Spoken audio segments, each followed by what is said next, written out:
ሰላም ጤና ይስጥልን ውድ የአክሱማሮስ ቤተሰቦች እንዴት ናችሁ? ሁላችሁም በያላችሁበት ሰላማችሁ ይብዛ። እንደተለመደው ዛሬም ከህይወት ገጾች በተሰኘው በዚህ በተወዳጅ ፕሮግራማችን የምንመለከተው አንድ አሪፍ ነገር አለ። ይሄ አሪፍ ነገር ምንድነው? ብዙዎቻችን ለበዓል ለተለያዩ ፕሮግራሞች የምንጠቀመው ሳር ነው። ቤታችን ውስጥ የምንጎዘጉዘው ግቢያችን ውስጥ የምናየው ሳር ሲባል ደግሞ ከሳርም ለየት ያለ ሳር ጠጅ ሳር ይሆናል። ስለ ጠጅ ሳር እናወራና ከጠጅ ሳር ቀጥሎ ደግሞ ከጠጅ ሳር በተለየ ሁኔታ የምናወራው የሎሚ ሳር ስለተባለው ነው። የሎሚ ሳርና ጠጅ ሳር ልዩነትና አንድነታቸው ምን ይመስላል? ብዙዎቻችን ጠጅ ሳርን የሚሆን የሎሚ ሳርን በቤታችን ውስጥ ለመልካም መዓዛቸው ለመልካም ጠረናቸው ከመጎዝጎዝ በዘለለ ጥቅማቸውን ብዙዎቻችን አናውቅም። ብዙዎቻችን በእግራችን እንረግጣቸዋለን። ግን የሚገርማችሁ ከመጎዝጎዝና ቤት ውስጥ ከሚሰጡት ጠረን በላይ ልዩ የሆነ የጤና ፍቱን የሆኑ መድኃኒትነት ባህሪ እንዳላቸው ስንቶቻችሁ ታውቃላችሁ? የሚገርማችሁ ካንሰርን እስከ ማዳን ጭምር አቅም አላቸው።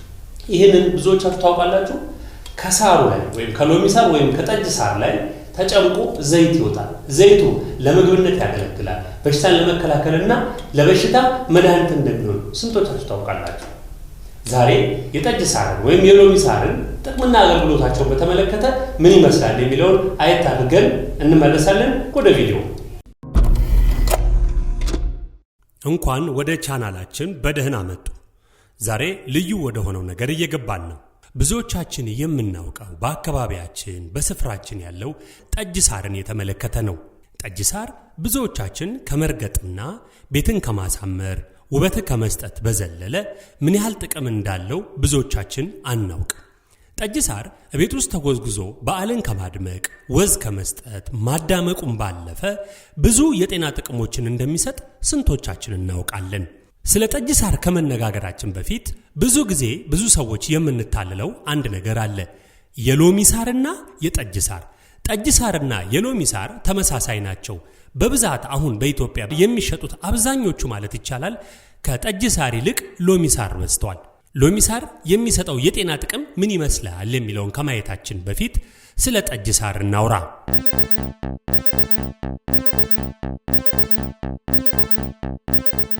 ጠጅ ሳር በሳይንሳዊ ስሙ ፕላማሮሳ ማርቲኒ ይሉታል። መገኛው ህንድ እንደሆነ ይነገራል። ብዙዎች ግን ያበሻ ነው በሚል ጠጅ ሳርን ይከራከራሉ። ብዙ የምርምር መጻሕፍትና መግለጫዎች ግን ሲያስረዱ መነሻው ህንድ እንደሆነ ይናገራሉ። በተለያዩ ሀገራት ጠጅ ሳር ጥሩ መዓዛ ስላለው መዓዛማ የሆነ ዘይት ከውስጡ ተጨምቆ ይወጣለታል። ዋናው ስራውም አካባቢን ጠረን መቀየርና ሌሎች አገልግሎት መዋል ነው። በትውልድ ሀገሩ በጣም ያድጋል። እስከ 3 ሜትር ድረስም የሚረዝምበት ጊዜ አለ። አልፎ ተርፎ ከፍ እያለ በሄደ ቁጥር የሚያማምሩ አበባዎችን ያወጣል። ብዙ ውሃ ያለበት ስፍራ ላይ በቶሎ ይለመልማል፣ ይራባል። በእኛ ሀገር ብዙ ዘመናትን ያስቆጠረ በመሆኑ አገር በቀል ይመስለናል። ምንም የተለየ እንክብካቤ ሳይደረግለት ዝም ብሎ ጓሮ ለጓሮ እየበቀለ ከፍ ሲል አይተነዋል። በሀገራችን ግን ያለው በብዛት ቁመቱ ቢበዛ 1 ሜትር ነው። በኢትዮጵያ የሚገኘው ጠጅ ሳር እድገቱ ውስን ነው። ጠጅ ሳር ለጤና የሚሰጠው ጠቀሜታ ምን ይመስላል የሚለውን እንመልከት።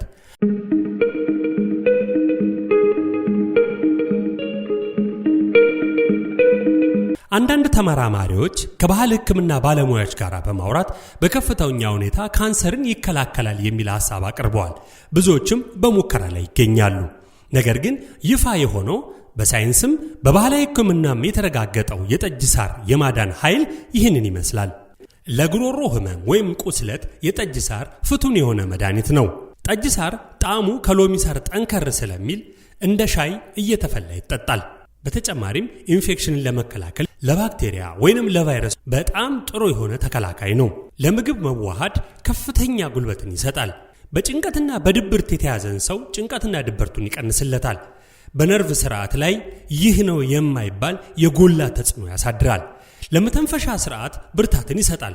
ለጉንፋን፣ ለብሮንካይትስ፣ ለሌሎችም የመተንፈሻ አካላት ህመም ህክምና የተፈጥሮ ጽዳትን ይረዳል። በተለይም ትኩሳትን በመቀነስ ይህ ነው የማይባል የላቀ ሚና አለው። ክቡራትና ክቡራን የአክሲማሮስ ቲዩብ ተከታታዮቻችን ስለ ጠጅ ሳር በጥቂቱ ካልናችሁ እኛ ሀገር በከፍተኛ ሁኔታ ማህበረሰባችን የማይለየውን ነገር ግን የሎሚ ሳር የሚባለውን የሳር አይነት እንነግራችኋለን። ብዙ ጊዜ የሎሚ ሳርና የጠጅ ሳር መመሳሰል ቢኖራቸውም የሎሚ ሳር ከፍተኛ ርዝመት ያለውና ስሮቹም በከፍተኛ ሁኔታ ለመድኃኒትነት የሚውሉ ናቸው። የሎሚ ሳር የመድኃኒትነት ኃይል እጅጉን የጎላ ነው። ይህ እጽዋት ትሁት እጽዋት በመባል ይታወቃል። በዓለም ዙሪያ የባህላዊ ሕክምና የማዕዘን ድንጋይ ነው። ነገር ግን ሳይንስ ስለ ፈውስ አቅሙ ምን ይላል የሚለውን እንመለከታለን። የሎሚ ሳር ለጤንነቱ ለአካሉና ለአእምሮ ያለውን ጥቅም ስንመረምር አብረን እንቆያለን። ተከታተሉን። የሎሚ ሳር ምንድን ነው?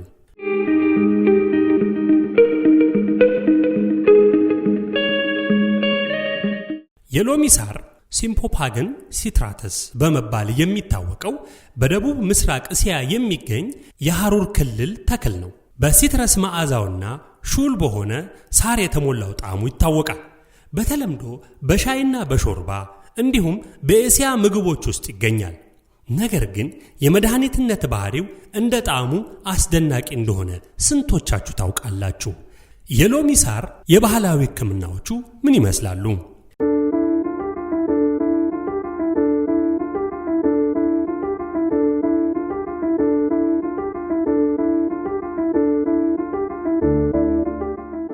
ለብዙ መቶ ዘመናት የሎሚ ሳር በባህላዊ ፈውስ ሥርዓት ውስጥ በተለይም በህንድና በቻይና በባህላዊ መድኃኒት ውስጥ ጥቅም ላይ ውሏል። በእነዚህ ልምዶች የምግብ መፈጨት ጉዳቶችን፣ ትኩሳቶችንና ጭንቀትን ይቀንሳል ተብሎ ይታመናል። ሰውነትን ለማጽዳትና በሽታን የመከላከልን መጠን ለመጨመርና ለመደገፍ ህመምን እንኳን ለማስታገዝ ባለው ችሎታ የተከበረ ነው። ግን ዘመናዊ ሳይንስ ምን እንደሚል ደግሞ እንመልከት። የሎሚ ሳር ቁልፍ የመድኃኒት ባህሪዎች አሉት። ከነዚህ ውስጥም አንቲኦክሲዳንት ባህሪዎች ሲኖሩት ዋነኛ የመድኃኒት ጥቅሞቹ አንዱና ከፍተኛው ይዘቱ ነው። የሎሚ ሳር ቁልፍ የመድኃኒት ባህሪዎች ምን ይመስላሉ?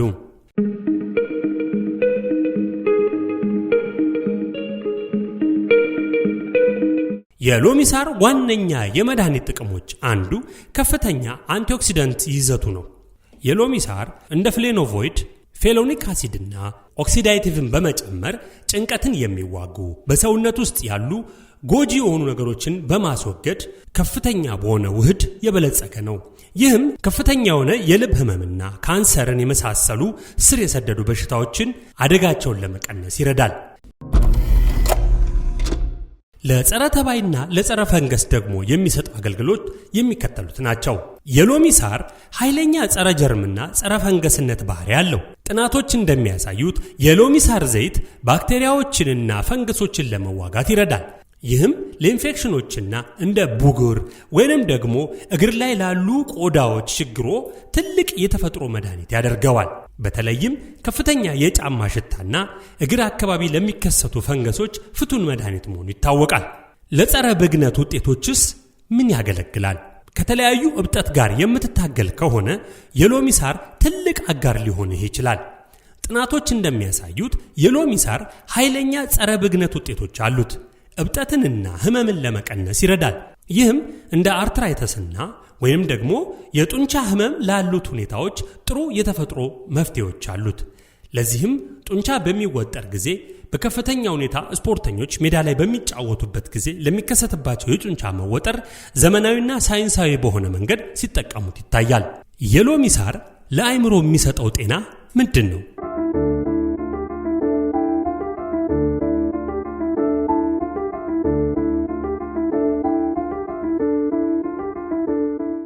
የሎሚ ሳር ለሰውነት ብቻ ሳይሆን ለአእምሮ ጠቃሚ ነው።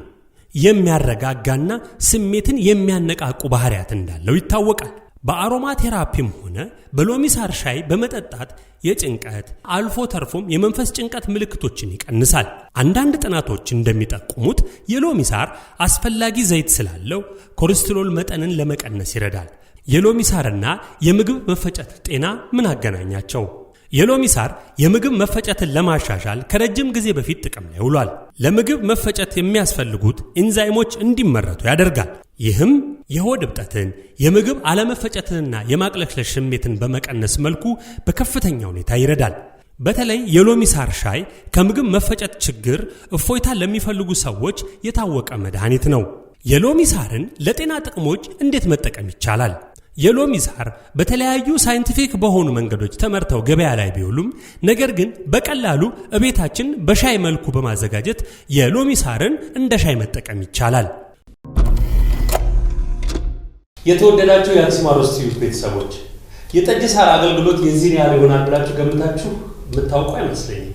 ምናልባት ይህንን ስል የምታውቁ ሰዎች ልትኖሩ ትችላላችሁ። ጠጅ ሳር ብቻ አይደለም፣ የሎሚ ሳርስ ምን አይነት አገልግሎት እንዳለው መልኩ ምን እንደሚመስል አያችሁት? ብዙዎቻችን የምናውቀው በአካባቢያችን ያለው እነ ጤና አዳም፣ ዳማከሴና ሌሎች መሰል ነገሮችን አብረን እንዲሁም ደግሞ አጁባር የሚባል አለ እሱን ከመጎዝጎዝ ባለፈ ትልቅ ጥቅም ይሰጣል የሚል እሳቤ እንደሌለን እገምታለሁ። የምታውቁም ካላችሁ በአካባቢያችሁ ላለ ሰው ሐሳቡን ስጡት። ከፍተኛ በሽታ የመከላከል አቅም አለው። በተለይ ደግሞ የሎሚ ሳር ለሴቶች ትልቅ መድኃኒት ነው። ያም ከፍተኛ የሆነ ማዳት ያለባችሁ ሌሎች ተያያዥ የሆነ የቆዳ ችግር ያለባችሁ ቆዳም በማጽዳት ረገድ ከፍተኛ ጥቅም አለው። ነገር ግን ብቻውን አይደለም። ባለሙያ ጠይቃችሁ እንዴት እንደሚሰራ እንዴት እንደሚዘጋጅ አማክራችሁ እንጂ ዝም ብላችሁ እንዳትጠቀሙት። በመታጠን ብቻ ውበትን ማስተካከል እንደሚቻል ታውቃላችሁ። መታጠሙም ቢሆን እንዴት እንደሆነ ባለሙያ ጠይቁ፣ ወይም የባህል ሐኪሞችን እውቀት ያላቸውና እውነተኞቹን አማክሯቸው። በኤዥያ አካባቢ በጣም የቆዳ ከለራቸው የሚያምር ሴቶች ህንዳውያኑ ይሄንን በመጠቀም ራሳቸውን ውብ እንደሚያደርጉ ስንቶቻችሁ ታውቃላችሁ? አሁንም ቪዲዮውን አየት አድርጉና ተመልሰን አብረን እንገናኛለን።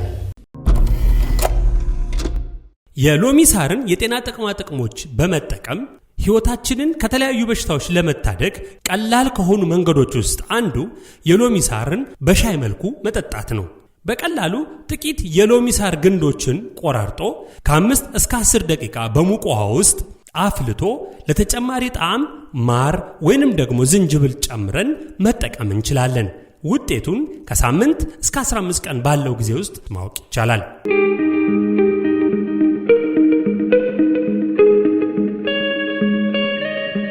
በተጨማሪም የሎሚ ሳር ዘይት አለው።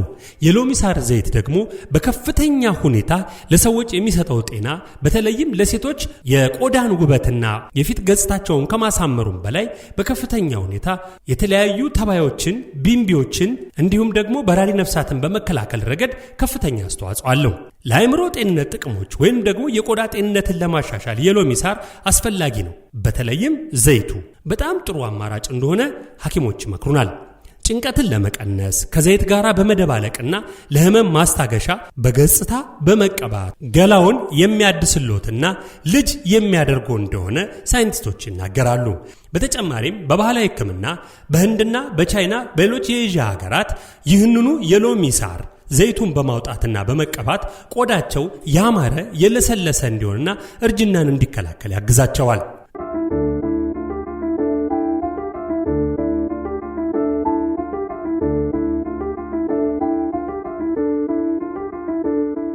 የሎሚ ሳር በምግብ ውስጥ እንዴት እንጠቀመዋለን የሚለውን ደግሞ ስንመለከት የሎሚ ሳር ከመድኃኒትነት አገልግሎት በተጨማሪ በሾርባ በጥብስና በሻይ ውስጥ ጣል አድርገው ቢጠቀሙት በጣም ጥሩ ነው።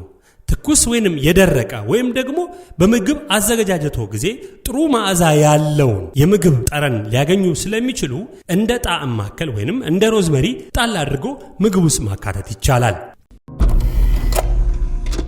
ትልቁና ልናስተውል የሚገባው የጎንዮሽ ጉዳቶቹ ምን ይመስላሉ የሚለው ነው። የሎሚ ሳር በአጠቃላይ ለአብዛኛዎቹ ሰዎች ደህንነቱ የተጠበቀ ቢሆንም በተመጣጣኝ መጠን መጠቀም አስፈላጊ ነው። ከመጠን በላይ መውሰድ የምግብ መፈጨት ችግር ሊያስከትል ይችላል። እርጉዝ ሴቶችና ከሳር ጋር በተያያዘ አለርጂ ላለባቸው ሰዎች የሎሚ ሳርን መጠቀም የለባቸውም። ሁልጊዜ እንደ ማሟያ ወይም መድኃኒት ከመጠቀሙ በፊት ከጤና ባለሙያ ጋር በመመካከር በተለይም መድኃኒት የሚወስድ ከሆነ የጤና ባለሙያዎች በማማከር እንዴት መጠቀም እንዳለቦ መነጋገር ይጠበቅቦታል።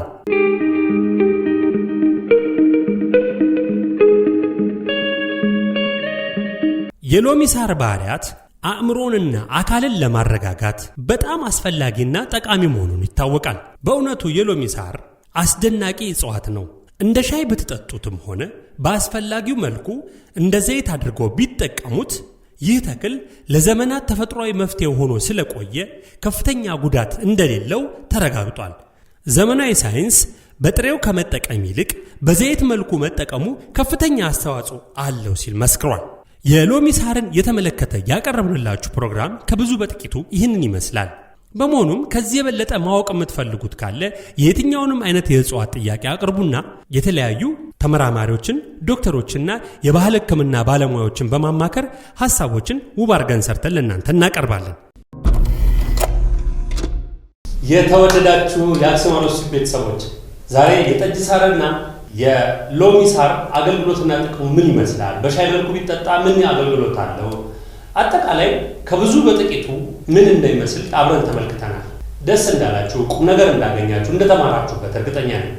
ለዛሬ ስለ ሎሚ ሳርና ስለ ጠጅ ሳር ያቀረብንላችሁ ይመስላል። ህይወት አንዳንድ ገጿ ብዙ ነው።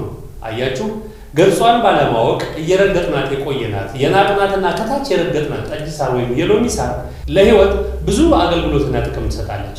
አንዳንዴም ከበታች የምናረጋቸው ሰዎች ከፍ ያለ እውቀትና ጥበብ ሊኖራቸውና ለህይወታችን መድኃኒት ሊሆኑ ይችላሉና አሰብ ብናደርግበት መልካም ነው እላለሁ። ለዛሬ የነበረን ቆይታ ይህን ይመስላል። ቪዲዮዎቻችንን ላይክ፣ ሼር፣ ሰብስክራይብ በማድረግ የዘወትር መልካም ትብብራችሁ አይለየን እንላለን። እንወዳችኋለን። ቸር ያገናኘን።